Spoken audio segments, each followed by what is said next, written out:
everybody. I hope you are having a great day, and thank you for joining us for another episode of Weezy. Today, we are talking with Lianne Hoffer of the Clutter Consultant, and she is going to talk to us about some of her happiness training that she does with clients. So, welcome, Lianne. How are you today? I'm well. How are you? I'm great. It's We're recording this on a Monday, and it couldn't be a more fabulous day. So, Leanne, I know you, but tell our viewers a little bit about yourself.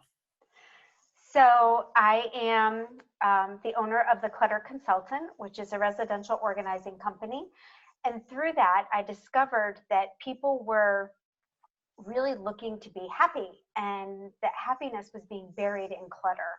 So I was able to study with Marci, who's a New York Times bestselling author, and I was able to be certified as a happy for no reason trainer. So, for people who may not be familiar with, is her name Marci? Mm-hmm. For people who are not familiar with Marci, can you tell us a little bit about her and what her book is about? Sure. So Marci co-wrote the Chicken Soup for the Women's Soul series with Jack Canfield. That's where most people know her. She was also a contributor to the book and the movie The Secret. And she wrote a book called Happy for No Reason. And what was interesting is I was doing some recon. I was being a little sneaky. And I was following her in a business that she was doing with another woman because I wanted to duplicate kind of what they were doing.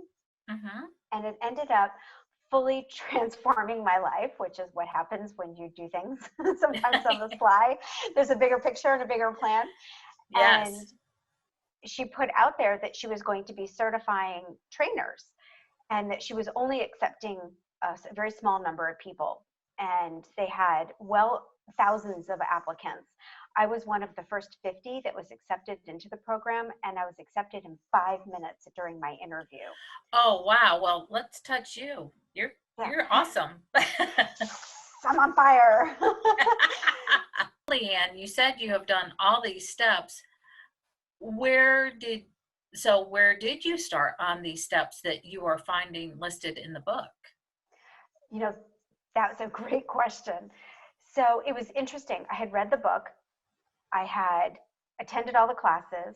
I had to turn in videos. And in the video, you have to talk about your own happiness journey. And it was fascinating because I remembered when I was 4 years old, my mom used to take me for running errands like most moms do. Yeah. And we were out one day and it was getting later in the morning. We were getting hungry. So where do you think we went for lunch? I was 4. You were 4. So like McDonald's or someplace like that, maybe?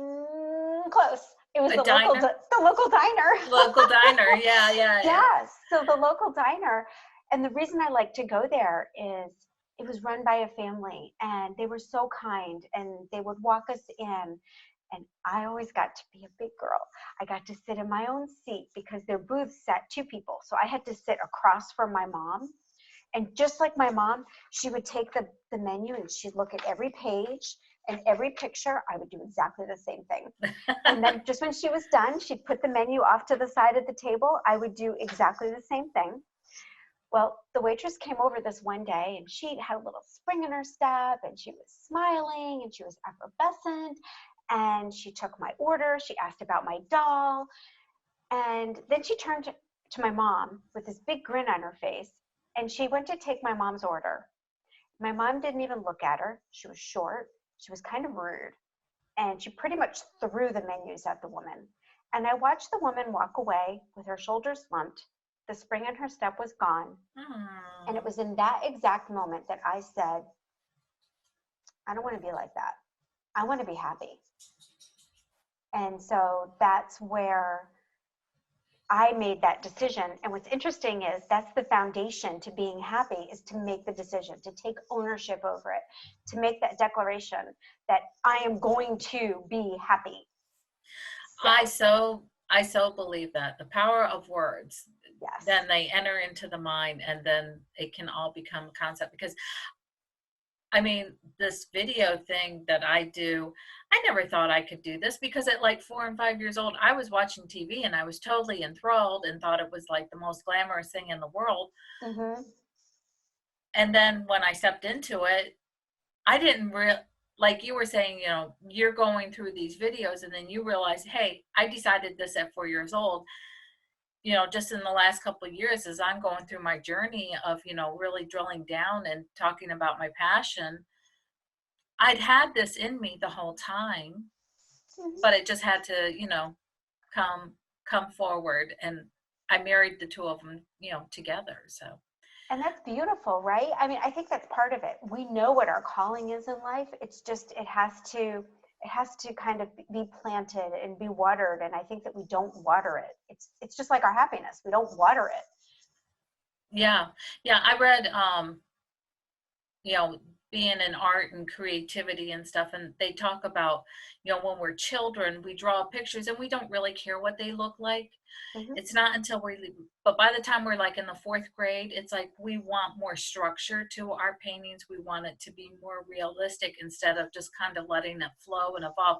That's when our little perfectionist, I'm not good enough doubts start crowding our Oh, head. yeah. And it's so sad because we're so young, and so a lot of people by 12 years old, they're going, well, I don't do it perfect, I'm just going to give it up. Yep. And I just spent time with my granddaughter, and there was some things that she was saying like that, and I go, honey, I go, you're only 9 years old, you have a lot of time. Just take a step. Don't be afraid to fail, because in that failure is where you're going to condition yourself and you're going to learn and move forward and you'll get better. But don't be afraid of failing or getting it wrong, because we all need somebody to come alongside of us to help us make shifts and make corrections throughout life. And Absolutely. And I think part of that is we've got this negative thing associated with failure, but you have to fail to learn. Failure is just feedback. It's feedback that what you didn't work, or didn't work right, or didn't work the way you thought it was going to work. So you yeah, have so to you try just, something else. yeah, make the adjustments. Exactly. If you made chocolate chip cookies and you didn't put something in it, you'd learn next time, make sure that I come out and measure it before I put all the ingredients in. Exactly. You learn from the mistakes. And I don't know if, I don't know when this concept of, you have to do it. I know that I was raised, it was like, well, if you don't do it right the first couple times, then you might as well, well, you're just not really good at it and give up. And thank goodness I never took that to heart, because there's lots of things that I have pursued and become better at. And I still like going, well, I'm not the best at it, but I'm going to go ahead and do it anyway. And look at where it's landed me. Here I am talking to you on the internet, having my own web show. So And I get to talk to you, and that's exciting. And actually, what's interesting is that is one of the other steps to being happy. it is. It is. Don't listen to everything that your mind says. Oh, I can't listen to most of the things that the negative things that my mind said, because they're lies. They're lies. Right? They are. They're these messages that we've created to protect us. And while that was important at some point, sometimes we've maintained those messages longer than we needed to, and we're still living our life based on those refined messages that don't serve us anymore. So, Leanne, all of this information, I think you and I are, right on the same page of the ideas of failure and, doing things perfect and not listening to those little voices in our head, because they are lies. Um, so do you have like any exercises to like reinforce these behaviors? Absolutely. Yeah. Well, I can show you an exercise that will show you just how important your words that you say to yourself are. Oh, that's awesome. Okay. So the way that you do this is you take your two hands, I'll pull up my sleeves, and line up there's like a little line right here on your palms, and you have Mm-hmm. one on either side. So just line those up and then put your Okay. hands together so you can see your hands together. Okay. Okay, do you see how your hands are right up next to each other? Yes. Okay, now take your hands apart And I'm choosing to look at my left hand, and tell your left hand to grow. Grow, grow, grow. Grow, hand, grow. Grow, grow. Be strong, be lean. Grow. No, grow big. Grow big. Grow. Grow big. Okay. Now, line yourself back up. Put your hands together. Oh my gosh. Is that not the craziest thing ever? That's how important your words are. So when I'm going to have to show that to my husband tonight. Yeah, well, be careful showing that to men. I'm not Well, they might further with that.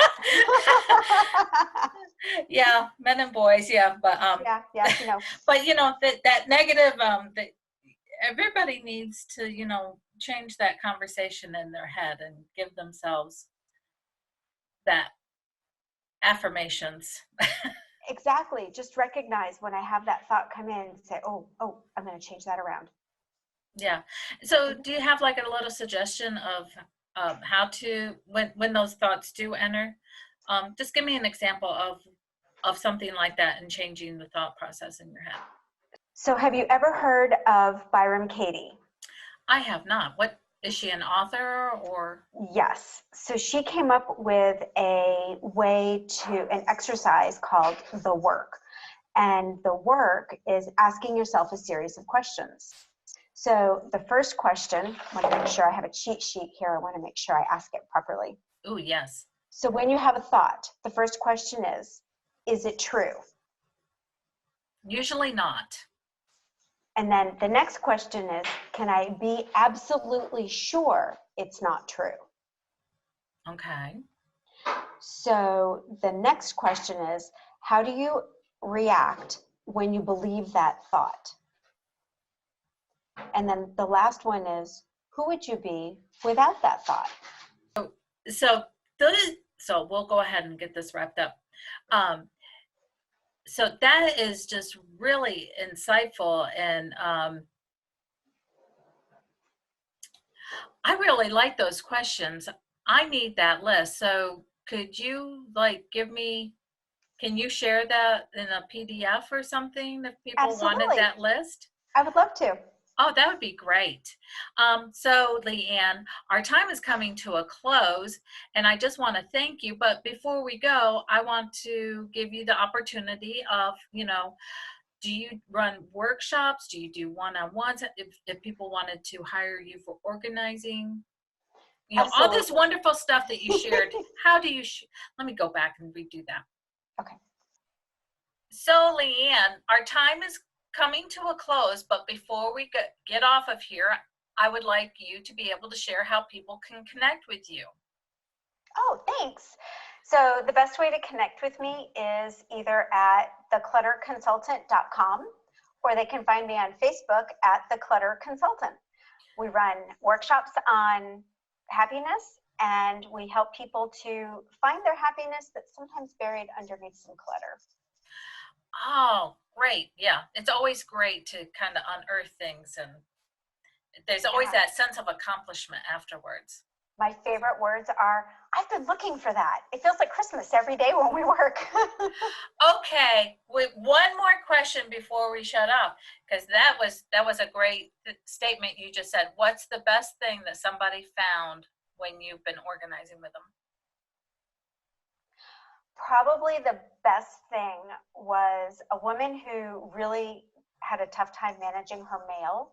So we were talking about some strategies and techniques as we were sorting through a pile of mail that was probably, I can't even show you, the screen isn't big enough. I mean, it was just an entire counter filled with mail.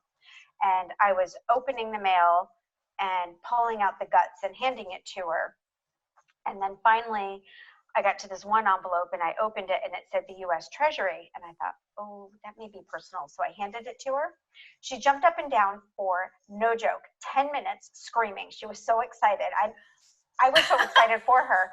Well, here's the interesting thing. I caught up with her about 5 years later and I said, so remember that check that we found? She said, yeah, you mean the $10,000 check? Oh my gosh. Right? I want to find a check for $10,000, but me too. For me, really. It was so exciting. I was really excited for her. And then, of course, we just went through the whole thing and jumped up and down again 5 years later.